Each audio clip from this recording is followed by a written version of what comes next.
उधर बीएसएफ के IG Kashmir frontier Ashok Yadav का बयान सामने आया। ऑपरेशन सिंदूर के बाद घुसपैठ में कमी आई।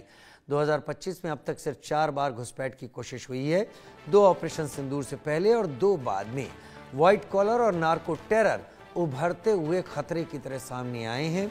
यानी बीएसएफ भी इस बात को मान रही है कि भारत के उठाए गए कदम, जो सीमा पर बीएसएफ को देखने पड़ते थे, जो हालात, उनमें काफ़ी कमी आई है। यानी आतंकवादियों को और पाकिस्तान की सरकार को ये समझ में आ गया है कि ज़्यादातर आतंकवादी अब बॉर्डर एरिया में ही मार गिराए जाएंगे। अजय जांडियाल मेरे साथ ज़्यादा जानकारी के साथ इस वक्त जुड़ गए हैं। अजय, बीएसएफ के आईजी का ये बयान क्या इस बात का इशारा है कि ऑपरेशन सिंदूर ने अपने टास्क और अपने टारगेट को अचीव किया? देखिए राजीव, ये बेशक इसमें कोई शक नहीं कि कश्मीर डिवीजन में ऑपरेशन सिंदूर के बाद जो घुसपैठ की कोशिशें हैं उसमें कमी आई है। इन्फिल्ट्रेशन अटेम्प्ट जो हुए थे 4 या 5 बार, उनको नाकाम किया गया है। मगर ऐसा नहीं है कि पाकिस्तान बदल गया हो। हृदय परिवर्तन वाला यहाँ कुछ नहीं है। ये वो देश है जो कभी सुधर नहीं सकता।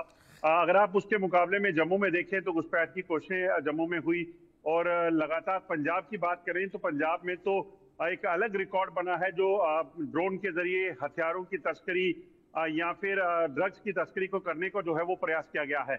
और इसके पीछे की वजह क्या है कि ऑपरेशन सिंदूर जब हुआ था उसके बाद से लगातार सेना सतर्क थी और तमाम कोशिशें जो है पाकिस्तान की तरफ से नाकाम की गई। मगर उसके साथ साथ जो विंटर शुरू हो जाता है तो ऊपरी इलाका जो कश्मीर का है, राजौरी पुंछ का है, वहां से घुसपैठ करना मुश्किल हो जाता है सर्दियों के मौसम में। इसलिए ऐसे मौसम में पाकिस्तान जो ग्राउंड का जो लो लाइंग एरिया है, जैसे जम्मू इंटरनेशनल बॉर्डर है, पंजाब का बॉर्डर है, वहां उसका फोकस ज्यादा होता है। तो ये एक वजह है। मगर एक ऑपरेशन सिंदूर क्योंकि अभी कंटिन्यू है, तो एक वजह ये जरूर हो सकती है कि घुसपैठ की कोशिशों में कमी आई है, क्योंकि सरहद पर लगातार सेना सतर्क है। ऑपरेशन सिंदूर जो है वो कंटिन्यू है और बीएसएफ और सेना मिलकर पाकिस्तान के तमाम घुसपैठ के प्रयास अगर वो करेंगे तो उसे नाकाम करेंगे, उन्हें मार गिराएंगे, इस चीज को सुनिश्चित कर रही हैं। वाकई आप सही बात कह रहे हैं, लेकिन इसका मतलब क्या ये माना जाए कि इस दौरान में पाकिस्तान ऐसी कोई कोशिश कर ही नहीं रहा? 2 तो अटेम्प्ट उन्होंने बताए हैं, लेकिन क्या पाकिस्तान बाज आ गया है? क्या बीएसएफ का ये मानना है कि अब उसने उन पोरस एरियाज को सील कर दिया है जिसका फायदा आतंकवादी उठाते थे?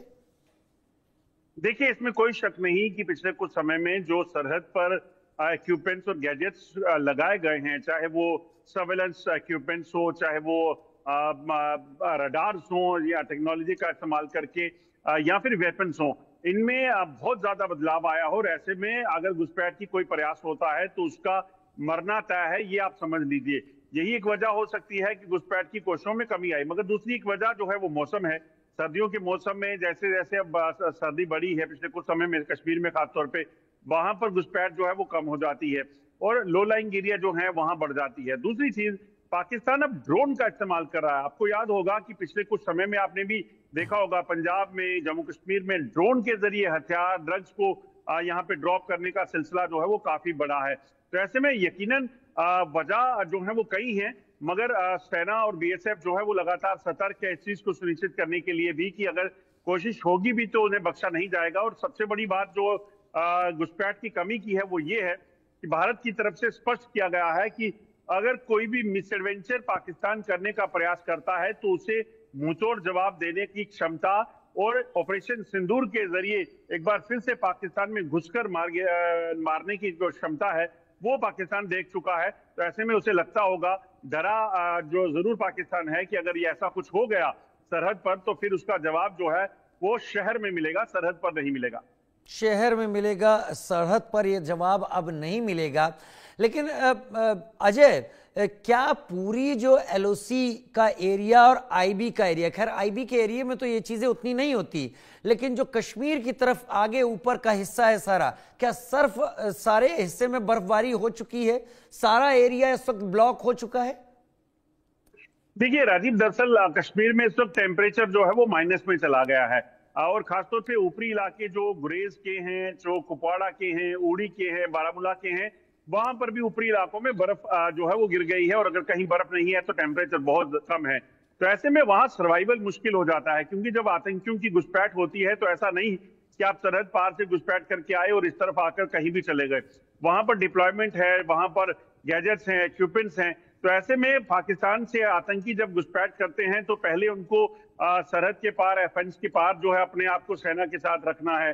फिर वहां से निकलकर उन्हें जब क्रॉस करना है, फिर यहाँ उनको अटआउट मिलने चाहिए। अगर आप देखें तो पिछले कुछ समय में जो कार्रवाइयां की गई हैं, ओवरग्राउंड वर्कर के नेटवर्क को उखाड़ फेंका गया, तमाम जो ये जो लिंक्स थे इनके टेरर लिंक्स, उनको उनकी धरपकड़ हुई, उनको जेल की सलाखों में भेजा गया। तो ये सारी चीजें जो हुई हैं, ये बड़ी वजह है जिसके कारण उनको वहां बहुत ज्यादा सपोर्ट लेवल नहीं मिलता है। इसीलिए पाकिस्तान अब नए हथकंडे अपना रहा है। वाकई, और वो चीजें पता भी चल रही हैं कि क्या नए हथकंडे हो सकते हैं, और उसी के लिहाज से उन्हें टैकल भी किया जा रहा है। बहुत शुक्रिया इस जानकारी के साथ हमारे साथ जुड़ने के लिए आपका।